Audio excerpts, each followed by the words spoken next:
Hi, my name is Sean Appler, investigator with the Wrightsville Beach Police Department. On behalf of Expert Village, I'm here to talk to you today about what to do when you're being stopped by the police. Once the officer stopped you, he's gotten your driver's license, registration, proof of insurance, you've established whether there's a weapon in the car or not, you're still being polite, he's advised you of why he's stopping you. Don't argue. The roadside is not the place to argue your case. Remember, in the United States, in our court system, for all of its flaws, one of the positive aspects of it is that you are innocent until proven guilty. Okay?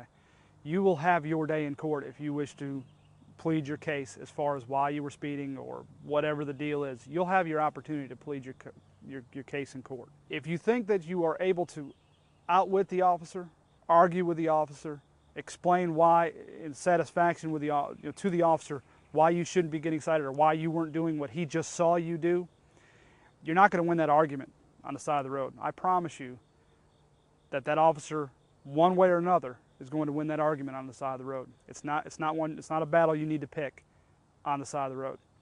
Something else to think about is that if you are polite, courteous, and the officer does cite you, in case he doesn't give you a warning, he does cite you. Well, that's all stuff that the officer remembers. Okay? He's going to document every stop in his notes. If you don't give the officer a hard time, you admit, hey, you know what, I probably screwed up. I don't think I did it, but you know what, if you're saying I did it, I did it. Yes, sir, no, sir. Be polite. The officer's going to document that in his notes, and when it comes time for court, if you do have your day in court, the officer's going to be able to say that to the district attorney and to the judge. He's going to let them know that you were a very cooperative person. The contrary is true too. If you give that officer a hard time, A, the chance of getting a warning is pretty much out the window. Okay. B, you don't think that officer is going to document very carefully everything that you've said, everything that you've done, every name that you called him, every time you told him that you pay his salary? He's going to probably document that. When it comes time for court, do you think when the attorney comes up to him and asks him, do you mind if we plead him down to a lesser charge, do you think the officer's really going to want to work with you? Probably not. If you've done something, remember, don't argue on the side of the road. Don't give the officer a hard time. You could, like I mentioned earlier, could be looking at additional charges, especially if you're cussing at him, giving him a hard time, not following his instructions. And the officer's going to document that.